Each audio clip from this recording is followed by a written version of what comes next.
নমস্কার বন্ধুরা, আপনাদের সবাইকে টেলস অফ মোটিভেশন চ্যানেলে স্বাগত জানাই। আজকে আমাদের গল্পের শীর্ষক হলো তুমি যেমন ভাবো তেমনই হয়ে ওঠো। পুরাণ ভারতে গঙ্গা নদীর তীরে এক ছোট্ট গ্রাম ছিল। সেই গ্রামে বাস করত এক যুবক, তার নাম ছিল অনিরুদ্ধ। সে ছিল চাষাবাদে পারদর্শী, কিন্তু নিজের জীবন নিয়ে চিরকালই হতাশ। তার মনে সবসময় একটাই চিন্তা ঘুরপাক খেত, আমি ব্যর্থ, আমার দ্বারা কিচ্ছু হবে না, আমার ভাগ্যই খারাপ। একদিন গ্রামের এক বৃদ্ধ বলল, অনিরুদ্ধ, তুমি কখনো গৌতম বুদ্ধের কথা শুনেছ? হ্যাঁ, শুনেছি। তিনি এক মহান যোগী, কিন্তু তার শিক্ষা আমার মতো সাধারণ লোকের জন্য নয়।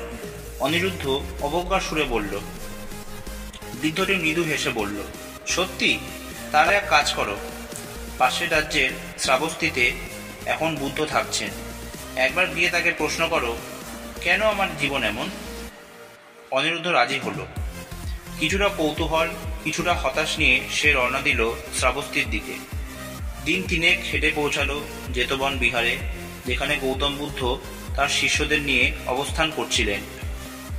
তিনি বুদ্ধের সামনে উপস্থিত হয়ে কাঁদতে কাঁদতে বললেন, ভগবান, আমার জীবন ব্যর্থ, আমি যা করি তাতেই ব্যর্থ হই। আমি চেষ্টা করি, কিন্তু কিছুতেই সফল হই না। আমার মনে হয় আমি অভিশপ্ত। বুদ্ধ শান্তভাবে অনিরুদ্ধের চোখের দিকে তাকিয়ে বললেন, তোমার চিন্তাগুলি কেমন, তাকে তুমি জানো? অনিরুদ্ধ বলল, আমি ভাবি আমার দ্বারা কিচ্ছু হবে না।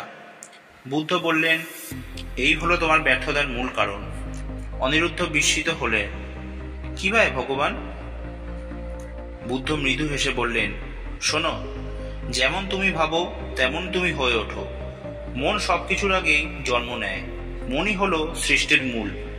যদি তুমি দুঃসহ, ব্যর্থ ও অন্ধকার চিন্তা করো, তবে তোমার জীবনও তেমনই হবে। কিন্তু যদি তুমি ইতিবাচক, সাহসী ও আশাবাদী চিন্তা করো, তবে তুমি নিজের ভাগ্যও বদলে ফেলতে পারো। বুদ্ধ আরও বললেন, যেমন একটা কুমোর মাটি দিয়ে তার পছন্দ মতো পাত্র গড়ে তোলে, তেমনি তোমার চিন্তাও তোমার জীবন গড়ে তোলে। যদি তুমি প্রতিদিন ভাবো আমি দুর্বল, আমি ব্যর্থ, তাহলে তোমার মনও তেমন হবে। আর যদি তুমি ভাবো আমি পারবো, আমি চেষ্টা করব, আমি আলো খুঁজে নেব, তাহলে সেই চিন্তাই তোমার জীবনকে বদলে দেবে। অনিরুদ্ধ বলল, কিন্তু ভগবান, আমি তো বাস্তব দেখি, আমার ফলন হয় না, আমি অর্থহীন, সমাজ আমায় কিচ্ছু মনে করে না। বুদ্ধ বললেন, বাস্তব তো তোমার মনেই সৃষ্টি হচ্ছে। যদি তুমি প্রতিদিন ভাবো তুমি ব্যর্থ, তাহলে তোমার শরীরও সেই ভাবনার প্রতিচ্ছবি হয়ে পড়ে। শক্তি নেই, সাহস নেই, মনোবল নেই, এগুলো সবই তোমার নেতিবাচক ভাবনার ফল। তুমি চিন্তা বদলাও, বাস্তবও বদলাবে। তখন বুদ্ধ একটা ছোট্ট উদাহরণ দিলেন। একবার এক তরুণ শিষ্য আমায় এসে বলেছিল, সে ধ্যান করতে পারে না।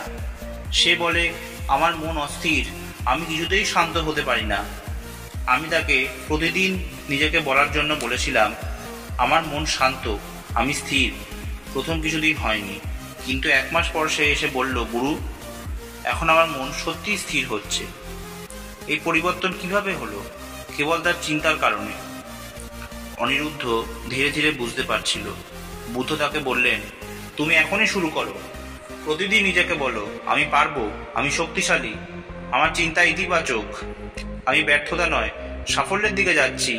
আর এই চিন্তাগুলোর সাথে কাজ চালিয়ে যাও। চিন্তা ও কর্ম মিললেই বদল ঘটবে।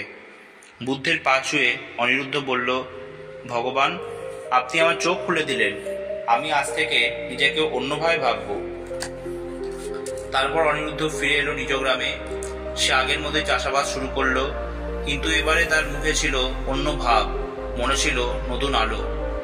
প্রতিদিন ভোরে সে সূর্য ওঠার আগে মাঠে যেত এবং নিজের মনকে বলতো, আমি সফল হব, আমার ফসল ভালো হবে, আমি পরিশ্রম করি আর তা ফল দেবে। গ্রামের লোকেরা তাকে পাগল ভাবত। এই লোক তো সবসময় বলে আমি পারবো, আমি সফল হব, ওর তো কিছুই হয় না। কিন্তু মাস 3 পর দেখা গেল অনিরুদ্ধের ফসল সবচেয়ে ভালো হয়েছে, তার জমি সবচেয়ে উর্বর হয়েছে, তার মুখে ছিল দৃঢ়তা, চেহারায় আত্মবিশ্বাস।